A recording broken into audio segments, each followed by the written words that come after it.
Hello guys, இன்னைக்கு day 3 of 23 days of running to run 23 kilometre on my 23rd birthday. So இன்றைக்கி நம்ம ஜிம்முக்கு கொஞ்சம் ஏர்லியராகவே போயிட்டேன். ஸோ நம்ம வார்ம் அப்பு ஸ்ட்ரெச்சஸ் எல்லாம் ஸ்டார்ட் பண்ணியாச்சு. இன்றைக்கி நம்ம ஸ்ட்ரென்த் ட்ரைனிங் பண்ண வேண்டியதும் இருக்குது. பிகாஸ் நம்ம ரன்னிங் ஓடும்போது நமக்கு knee pain, ankle pain, calf pain இதெல்லாம் வராமல் இருக்கிறதுக்காக நம்ம ரன்னிங் ஸ்பெசிஃபிக்கான ஸ்ட்ரென்த் ட்ரைனிங் பண்ணோம் அப்படின்னா நம்ம ரன்னிங் ஓடும்போது நம்மளுக்கு இன்ஜுரிஸ் எதுவும் ஆகாமல் இருக்க, பெயின் எதுவும் வராமல் இருக்க, அது ரொம்ப ஹெல்ப்ஃபுல்லாக இருக்கும். ஸோ இன்றைக்கி வார்ம் அப் முடிச்சுட்டு ஸ்ட்ரென்த் ட்ரைனிங் ஆரம்பித்தாச்சு. ஸ்டெப் அப்ஸ் வந்து இன்றைக்கி நம்ம ஃப்ரண்ட்டில் 10 கவுண்ட்டு, பேக்கில் 10 கவுண்ட்டு, இந்த மாதிரி ஒரு 2 செட்டு நம்ம போட்டாச்சு ஆல்டர்னேட் லெக்கில்.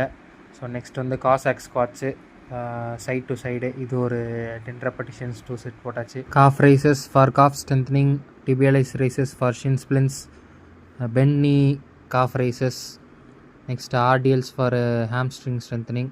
நெக்ஸ்ட்டு இன்றைக்கான ரன் வந்து நம்ம 7 கிலோமீட்டர்ஸ் ரன் பண்ணியிருக்கோம். தென் அதை வந்து ஸ்ட்ராவால் அப்டேட் பண்ணி போட்டிருக்கோம். நெக்ஸ்ட் வீடியோவில் பார்ப்போம். பீஸ் அவுட், பாய்.